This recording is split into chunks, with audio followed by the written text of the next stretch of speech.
Hello and welcome back to Beach Bumbling. Today we're going to be putting Puerto Morelos in the rearview mirror and we'll be heading south to Bacalar, which is known as the Maldives of Mexico.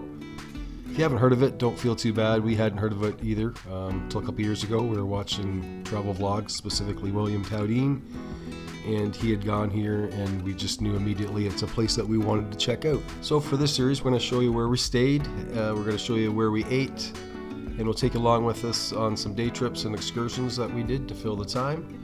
And we'll show you how much all that costs as much as possible. But before we get started, if you give the video a like below and subscribe to the channel if you haven't, that'll really help us grow our channel. Thanks.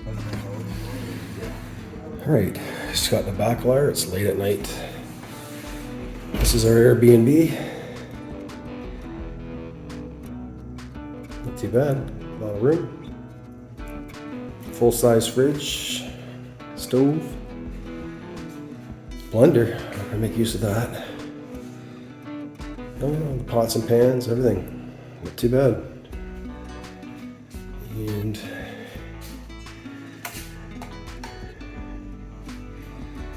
there's a washroom.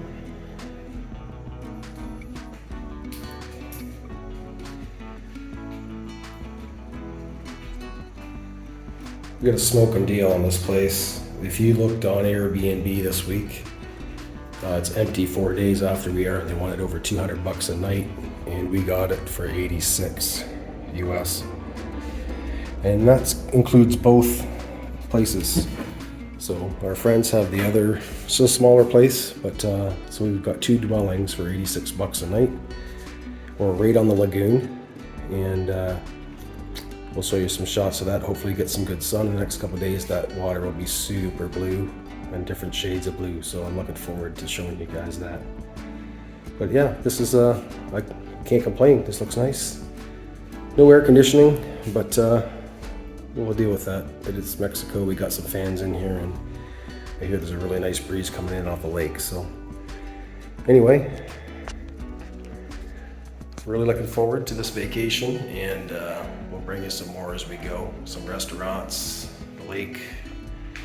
A whole bunch of stuff going on this week. Hopefully we get some good weather, and talk to you later. Holy shit, this isn't very big.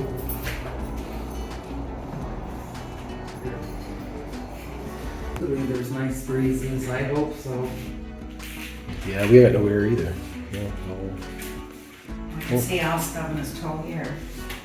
Ooh, I can see me doing that too. The fridge here. Oh, yep. Some books Water. if you're into reading. Another fan, exhaust fan. You should turn that exhaust fan up. Right away, both of us. Oh. We have one. Well, Al's not gonna get his bag of ice in there. I'll take some of it. Ow. Stub my toe. Okay, there's the fan. Takes some hot air. Well, we'll see what this place looks like in the light tomorrow outside, and if it's worth it or not. Oh, this yard and the dock and stuff better be worth it. The fan's there, there's nowhere to plug it into. If you're an early riser, head down to the Palapa, the boat dock, and hang out there in the morning. Grab a book, maybe do some yoga if you're into that.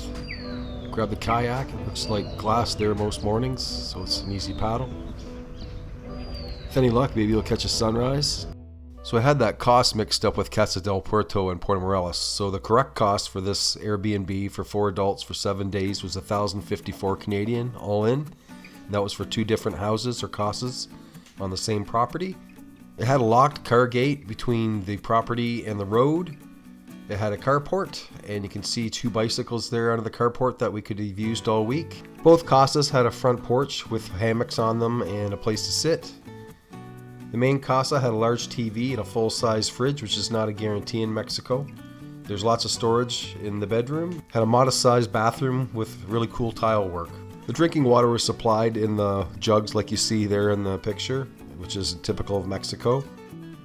The second casa wasn't as big inside, but had a huge palapa-covered deck. You could easily fit 20 people comfortably on that deck, I would think. Behind that wooden door there's 2 kayaks, 2 life jackets and paddles that you can use for the whole week, whenever you want. And they're very easy to launch. Why? Because there's a boat ramp down there. So let's head down to the palapa covered deck in the water there and have a look. As I mentioned, this property comes with a private palapa covered dock right on the Cenote Esmeralda. There's lots of bench seating on it. There's mounts for hammocks. We took one of the hammocks from the porches up front and put it there for the week. It's got a swing and it's got a ladder to get in and out of the water. Just a reminder, this property is located on a cenote. You've got about 8 to 10 feet from the far side of the dock to the drop off to the cenote in front. And if once you drop something down there, it's like 230 feet, so you're not getting it back, so just be careful. Another cool thing about having this on your property is the boat tour that we took around the lagoon. It dropped us off right at our building, so we didn't have to walk back from the pickup point back to where we were staying. There's lots of fish, ducks, plants underneath the water, and turtles. We saw some of those as well. The water's pretty clear and reasonably warm. Well, now that you got the lay of the land, we're going to head into town and get some breakfast. The roads were a bit sketchy, to say the best, and you're going to see that coming up here. I got a little bit freaked out because it didn't seem like there's a lot of rhyme or reason to where we were supposed to be driving. Am I going the wrong way? What? Why is everybody parked facing me? They're not. Okay, okay, good. I'm like, is that why that guy was giving us the stink eye that drove by? I know, I smiled and waved. Wait for one of those things to fall out as we drive over it. Yeah, you wouldn't want to be late for work on this road. Ba-boom, bang. Let me guess, you broke your axle for the 3rd time this month. What? I don't know what's worse, yeah. Wow, that must be good. What's it called? There's a lot of people eating. There's that coffee house or a juice place maybe? Just a breakfast place, I think. Can I park here? Yes, I can.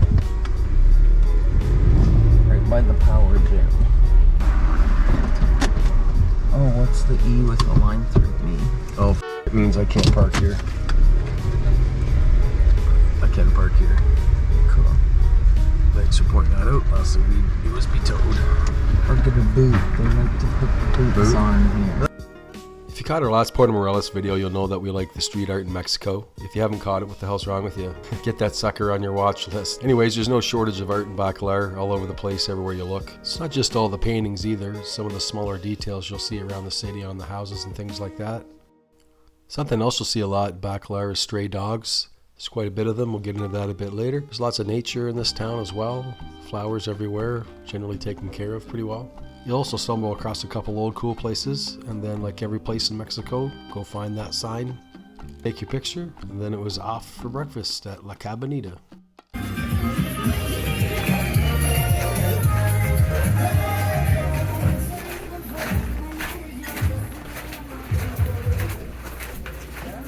You probably can't tell from the street, but this is an open air restaurant.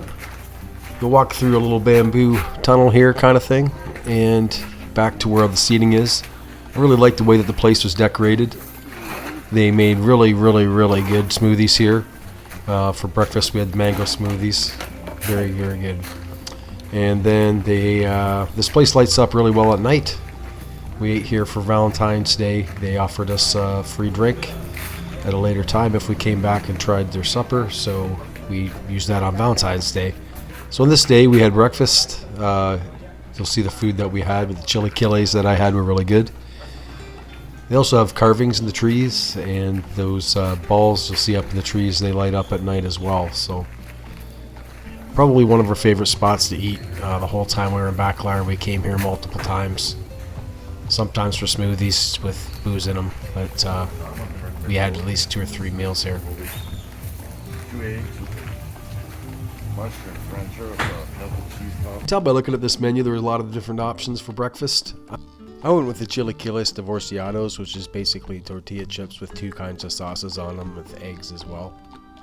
Kieran had the roja, which is the red sauce. Kim and Elle both had the omelet al gusto, which had ham, cheese, mushroom, and some other vegetables in it. We washed it down with coffee. Elle had the Breakfast of Champion Pacifico beers. And Kim and I both had mango smoothies. Best mango smoothies, hands down. And then we asked on the way out the door the first day if we could get one with booze in it, and they said yes.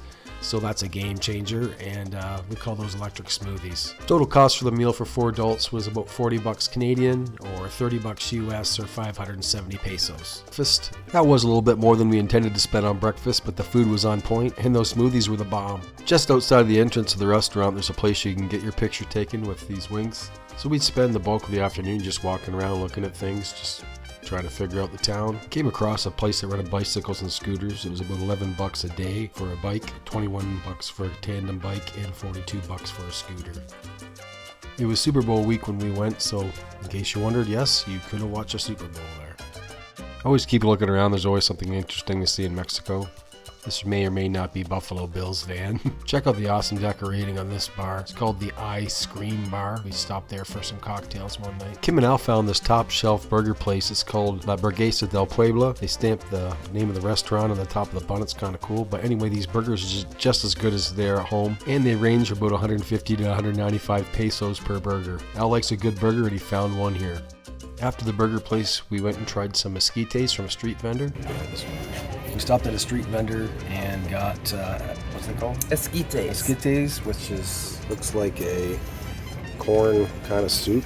I don't know. It's actually quite tasty. I thought I'd hate it, but yeah, I don't know. How much was that? 40 pesos? 40 pesos. And it's like a cup, like a coffee cup size. So, I don't know. Something different. We've never tried it. We've been in Mexico a ton, so I don't know. You should check it out. Once the ski days were gone, we went back to the car and made a quick pit stop and got some booze and some mix. We went to Casa Esmeralda for the rest of the night. We all headed down to the Palapa for a swim and just hung out for a bit, checked out the water. Now looking to the right here, this is towards Cocalitos, and that's without the sun being out, so you can imagine how bright that water is on a sunny day. Unfortunately, we haven't seen that yet. But there's always tomorrow. So that's going to be the end of today's video. Coming up in the next couple, we've got a boat trip that we did around the lagoon. We'll explore some cenotes. We'll hit a local hot spot for tacos, Mr. Taco. We'll do some kayaking and a couple day trips. So stay tuned. You can follow us on our social media at Beach Bumbling or email us at beachbumbling2@gmail.com if you have any questions. So until the next time, cheers.